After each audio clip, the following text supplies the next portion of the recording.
Hey everyone, and in this video we will start doing something that I call simplified backtesting. So in a nutshell, it's just when you are backtesting, so replaying the price bar by bar in a backtest mode, in a replay mode, but you pick a place where you see the really big move started overall to the downside or to the upside.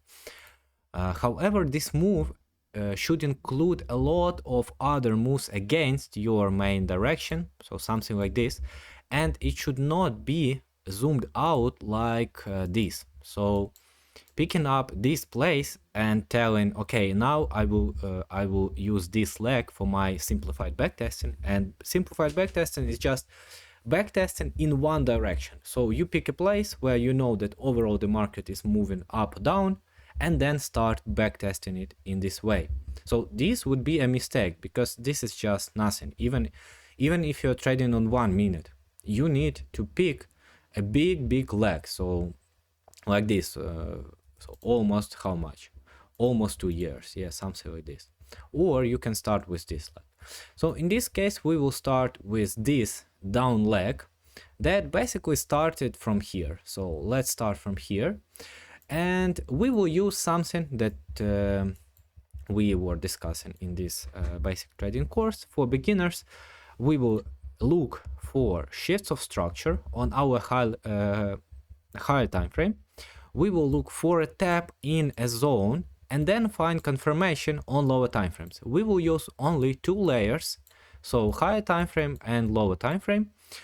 And one more rule, what we can do is basically when we will see, so this is a perfect scenario, yeah, a full tap in a zone. And then second scenario will be this: we will see a break of structure, and when the pullback will start, we are good to go on lower time frames and search for our entries. And entries on lower time frames, as you already know, will look basically the same. We will have some lower time frame trend against our main bias, so in this case bullish, then shift bearish, and now we are good to go either from here or from build ups from inside structure, or sometimes when we will have overextended ranges, we will be good to go with a clear inside structure to the downside. And as you can see, you can use this method to any kind of strategy. And this is, by the way, what I highly recommend. Yeah, before you move to live trading, start backtesting like this, and then move to real backtesting, and then to live demo trading. You will save yourself so much time, so much money. For the management, we will use 1 to 4. So we will choose a protection based on structure, based on zones, and we will use 1 to 4. We will not take any partials.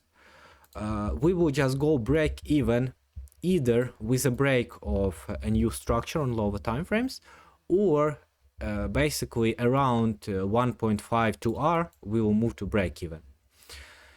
And these are the basic rules for this backtesting. And from my side, I will use a bit more context, a bit more inside structure, fractal structure, so maybe some concepts that we didn't discuss in the basic course, but you can learn them here right away, or you can just like join one-on-one, I don't know.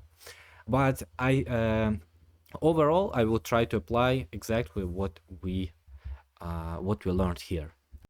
One more thing I wanted to notice is that in any kind of testing, backtesting, or whatsoever, you would like to journal it so you can analyze it afterwards, and you can then build your edge based on real data. So it will help you to be more confident in what you do.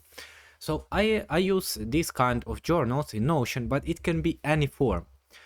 The main parts that your journal should have is it should have some screenshots with your markups, maybe with your comments, and so on.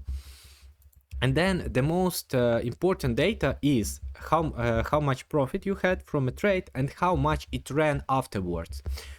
So it's really important data piece, because then you can refine your management based on this. Imagine you had 100 trades and 90 of them, and you take profit at 2R. But actually your data collection will show that out of 100 trades, 90 trades ran to 5R. So it's obviously you can and basically should place your targets higher because your trades are running to that numbers. And then you can have additional data like how you take partials, what are the time frames of your S&D, what is your entry time frame, what is your confirmation, what ranges are you trading with, in accordance with or in confluence with and against. And then you can have your day when you entered your session and so on. So many kinds of data collection points.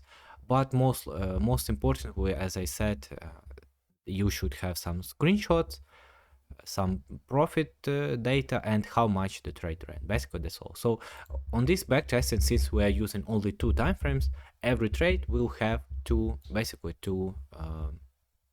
screenshots, and that's all.